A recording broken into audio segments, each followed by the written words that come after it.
Ընդամենը մի ամիս առաջ մայիսի 3-ին հրաժարական տվեց Եմենի վարչապետը։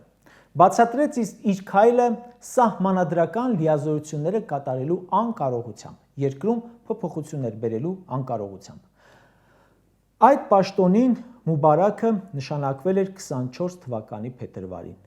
1 տարի եւ 2 ամիս աշխատելուց հետո հասկացավ իր իրական ռեսուրսը որքանն է, հասկացավ անկարողությունը եւ երկիրը չվնասելու համար գնաց, ասաց, չէ, կարող է ես որպես արտաքին գործերի նախարար լավ էի աշխատում, բայց որպես վարչապետ չեմ ձգում, անկարող եմ։